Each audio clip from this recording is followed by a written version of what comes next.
Les passeurs de culture. Et notre passeur de culture est une passeuse de culture aujourd'hui, c'est Isabelle Mbouyempa. Alors c'est intéressant de vous présenter quand même à nos auditeurs, c'est la première fois que vous êtes sur cette émission du brunch. Alors elle parle cinéma depuis longtemps, hein, Isabelle, puisque elle a une chaîne YouTube qui s'appelle le Ciné Club d'Isabelle, où vous pouvez notamment retrouver des coups de cœur, des recommandations de films aussi. Et on s'est dit, avec le brunch et l'équipe du brunch, on s'est dit, pourquoi pas en faire profiter à nos auditeurs. Ça fait combien de temps cette chaîne YouTube, Isabelle ? 2016. À peu 2016. près, oui. Donc il y en a un paquet des conseils sur cette chaîne. On avait envie de pouvoir parler des films qui sont sortis ce matin, ou en tout cas pour cette semaine dans nos salles de cinéma. Vous avez choisi 3 films, Isabelle. Le premier, il s'appelle Nelly et Nadine. Alors qu'est-ce qu'il raconte ce film ? C'est quoi ce film ? Donc Nelly et Nadine, la genèse du projet, en fait, c'est que pour son documentaire précédent qui s'appelait Every Face Has a Name, le réalisateur suédois Magnus Gerten a visionné des images d'archives datant de 1945 et qui montrent des survivances de camps de concentration nazis à leur arrivée à Malmö en Suède. Et après la projection du film, une dame l'a contacté en disant j'ai reconnu une des dames sur les archives, elle s'appelle Nadine Wang. Et en fait, cette dame, c'est la petite fille de Nelly, et donc c'est grâce à elle qu'on a connu l'extraordinaire histoire de Nelly et Nadine. Et donc le film parle du fait que Nelly et Nadine se sont rencontrées la veille de Noël 45 dans le camp de concentration de Ravensbrück en Allemagne, et elles tombent amoureuses, mais elles sont séparées quelques mois avant la fin de la guerre.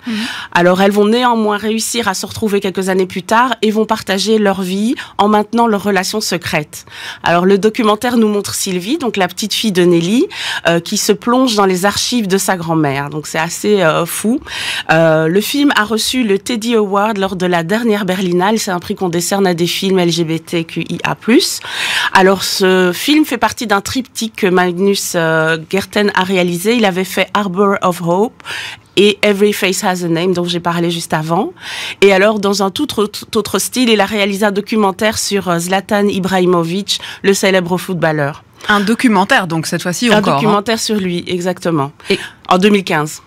Un documentaire ici, Nelly et Nadine, qu'on va pouvoir voir quand même dans nos salles bruxelloises. Exactement. Donc le film sera projeté. Donc il était projeté. Il sera projeté ce soir en avant-première au Cinéma Palace, et demain il sera projeté à Flagey, où il sera diffusé dans les jours à venir. Voilà. Très bien, on ira découvrir ça, Isabelle. Alors, il y a un deuxième film qui a retenu votre attention cette semaine, une deuxième sortie qui s'appelle Le 6e enfant. Il est signé Léopold Legrand. Voilà.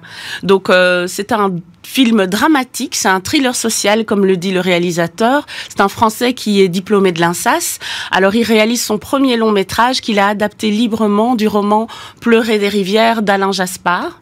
Alors, le synopsis, un couple d'avocats interprété par Sarah Giraudot et Damien Laverne n'arrive pas à avoir d'enfants, et il rencontre un autre couple interprété par Judith Chemla et Damien Bonnard qui, eux, attendent leur 6e enfant, mais ont des gros problèmes financiers. Alors, ces deux couples vont être amenés à trouver un arrangement improbable. Voilà, je n'en dis pas plus. On laisse évidemment du suspense. Et donc, en fait, c'est un dialogue entre deux mondes, entre deux détresses. Le film traite d'une part du désir puissant de maternité et d'autre part la situation de précarité qui amène à faire des choix difficiles. Alors, le film était projeté hier dans le cadre du FIF, donc Festival international du film de Namur, francophone de Namur, et sortira notamment à l'UGC Toison d'Or et au cinéma Aventure. Bon, très bien. Deux films à message quand même. Deux films assez engagés sur des thématiques, par contre, complètement différentes. Complètement différentes, et effectivement, finalement, je dirais quand même féministe d'une certaine manière, mais pour des raisons complètement différentes. Oui. Tout à fait. Alors, il y a un troisième film dont on voulait parler, qui était entre le coup de cœur et la nouveauté, c'est Nelly Rap. Alors, Nelly Rap, c'est un film qui va intéresser surtout ceux qui arrivent à parler néerlandais, c'est ça ?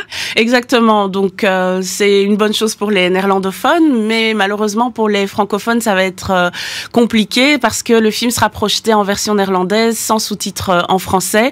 Il sera projeté en Flandre et au Kinépolis de Bruxelles. Donc voilà, pour ceux qui parlent néerlandais, ben c'est super. Donc Nelly Rap Monster Agent, en fait, raconte l'histoire d'une petite fille qui s'appelle Nelly et qui va passer les vacances d'automne chez son oncle, qui est un peu fantasque. Et elle se rend compte que son oncle n'a pas une vie tout à fait normale, puisqu'en fait, il est agent de monstres. C'est-à-dire qu'il est le gardien de la paix entre les humains et des créatures surnaturelles.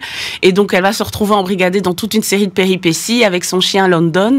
Donc, ça fait un peu penser à Harry Potter. Monstre et compagnie aussi, un petit peu. Oui, voilà, exactement. Et du coup, cette petite fille va se découvrir une vocation, je pense, parce qu'il y a une longue lignée d'agents de monstres dans sa famille. Et c'est comme ça qu'elle découvre un peu, j'imagine, son destin.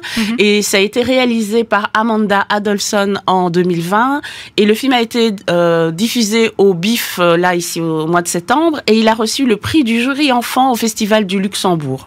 Bon, et donc, comme je disais, on peut le voir au Kinépolis de Bruxelles en néerlandais. Bon, mais ce sera pour nos auditeurs qui sont bilingues, effectivement. Voilà. Et c'est pour les plus de 7 ans, parce que je pense que, à mon avis, ça peut faire peur aux moins de 7 ans. Avec des monstres, forcément. Merci pour le conseil, Isabelle. Bon, ça, c'était votre radar des sorties. Et puis, il y a votre film coup de cœur, celui qui a eu votre cœur cette semaine, qui s'appelle Don't Worry, Darling. On va en parler dans quelques instants, Isabelle Mbouyamba. Les passeurs de culture. BX1. Et les passeurs de culture, c'est notre passeuse de culture, puisque c'est Isabelle qui est toujours avec nous en studio. Je parlais d'un coup de cœur, votre coup de cœur de la semaine. Alors, je rappelle le concept, c'est vrai que c'est pas spécialement un film qui sort ce matin dans les salles de cinéma, mais c'est un film qui vous a touché et qui reste à l'affiche encore pour quelques temps pour que nos auditeurs puissent aller le voir. Il s'appelle Don't Worry, Darling. Alors, pourquoi c'est votre coup de cœur, Isabelle? Qu'est-ce qui fait que ce film a été particulièrement vous a particulièrement touché? Donc voilà, c'est l'instant un peu frime ici, puisque je l'ai vu à la Mostra de Venise. Ah oui, mais ça effectivement, ça rajoute un petit peu au contexte. Exactement. Donc j'ai eu l'occasion de voir le tapis rouge, etc. Donc il y avait tout le glamour qui allait avec. Alors après, c'est un film qui a fait beaucoup de polémiques. Il y a eu beaucoup de polémiques autour, mais je vous avoue qu'au moment où j'ai vu le film, je n'étais pas du tout au courant. Donc voilà, ça n'a pas entaché les impressions que j'ai eues du film. Et donc c'est un film qui est sorti le 21 septembre en salle ici en Belgique. Et j'avais envie d'en parler parce que voilà, c'est un film qui m'a vraiment beaucoup touchée. Donc il est réalisé par la comédienne et réalisatrice Olivia Wilde. Et au casting, dans les rôles principaux, il y a Florence Pugh, Harry Styles, Chris Pine, Olivia Wilde elle-même, Gemma Chan et Kiki Lane, pour ne citer que. Alors c'est un thriller psychologique qui se déroule dans une communauté qui vit dans le désert californien. Il fait beau, il y a des palmiers, les maisons et les voitures sont magnifiques, etc. Les hommes travaillent pour un projet ultra confidentiel nommé Victory, dirigé par le beau et charismatique Frank, interprété par Chris Pine. Et pendant ce temps-là, les épouses s'occupent du ménage, cuisinent, font du shopping et attendent leur mari le soir avec un cocktail quand ils rentrent du travail. Alors, on nous dépeint une sorte de rêve américain des années 50 où la devise de cette communauté est changer le monde. Mais Alice, donc interprétée par Florence Pugh, commence à avoir des doutes, surtout après un grave événement. Et malgré l'amour qu'elle a pour son mari, interprété donc par Harry Styles, elle ne peut s'empêcher de braver les interdits pour obtenir des réponses. Et son rêve américain se transforme assez vite en cauchemar. Et donc, pourquoi j'ai aimé ce film? Parce que le scénario et la mise en scène, pour moi, sont très efficaces et l'intrigue est assez bien ficelée. Le casting est impeccable et surtout Florence Pugh qui est juste magistrale. Ce que j'aime également, c'est l'esthétique vintage des années 50, évidemment, que ce soit les costumes, les décors, les voitures, on aime etc. bien se replonger dans ces années dans les films. Mad Men, etc. Moi, je suis hyper fan. Et alors, au niveau sonore, il y a eu un gros travail qui a été fait, que ce soit au niveau de la musique, mais au niveau des effets, les effets visuels aussi, qui accentuent l'atmosphère angoissante du film. Donc, c'est très réussi. Et c'est un film qu'on peut comparer à Truman Show ou encore à Vivarium, Matrix ou encore Get Out pour différentes raisons. Donc, je peux pas vous dire pourquoi. Il faut voir le film. Et donc, l'aspect féministe, encore une fois, est mis en avant ici. Il y a vraiment une remise en question du patriarcat de la part d'Olivia Wilde. Et le personnage principal, donc Alice, c'est une femme qui ne se laisse pas faire et qui veut récupérer le contrôle de sa vie. Donc voilà, allez voir le film parce que pour plein de raisons, c'est vraiment un très beau film qui, moi, m'a beaucoup travaillé, évidemment, parce que ça se joue à plusieurs niveaux. Et alors, le film est projeté donc aux 2 UGC, à la Toison d'Or et à De Broecker.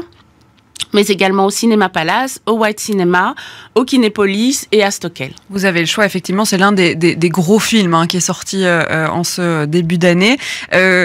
Olivia Wilde, si je ne me trompe pas, qui était donc la copine de Harry Styles. Harry Styles qui est ce fameux chanteur pop extrêmement connu, qui est connu mondialement, qui était au Sport Palace il y a quelques mois ici en Belgique. Les polémiques, c'était sur quoi, si on peut en dire quelques mots? Donc en termes de production, alors vous savez bien, les Américains, ils aiment bien en général camoufler un peu tout ça et démentir.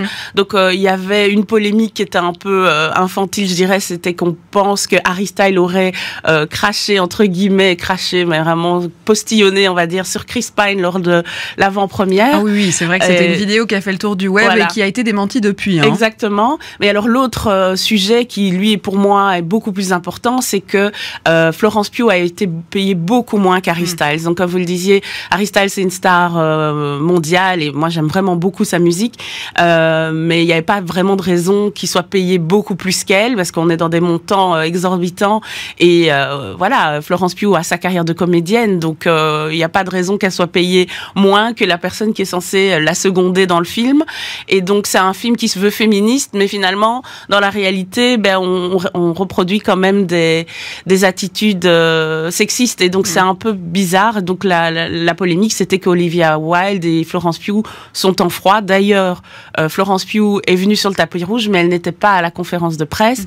Et d'après ce qu'on m'a dit, elle avait dit clairement qu'elle irait à Venise et c'est tout, qu'elle ferait pas les promos des autres festivals. Bon, mais on a même les coulisses du film avec Isabelle Mbuyamba, donc merci pour ça. Puis quand on peut partager son expérience quand même de la Mostra de Venise, on va pas s'en empêcher. C'est vrai que c'est quelque chose, c'est une expérience. Alors, plus de conseils sur le Ciné-Club d'Isabelle, je suppose, évidemment. Exactement. Donc là, je vais justement poster, j'ai déjà posté 3 vidéos donc par rapport à la Mostra de Venise. Il m'en reste encore une à publier. Ce sera sur Bones and All de Luca Guadagnino avec Timothée Chalamet. Mais sinon, il y a aussi des interviews de comédiens belges pour ceux que ça intéresse et de réalisateurs, etc. Bon, le message est passé. Et puis pour ceux qui sont arrivés en cours de chronique, évidemment, vous pouvez retrouver cette chronique sur le site web de BX1, bx1.be. Merci Isabelle Mbuyamba. Vous reviendrez quand même? Ah oui, bien sûr, avec grand plaisir. Bon, on vous accueille avec grand plaisir pour reparler cinéma l'un de ces mercredis.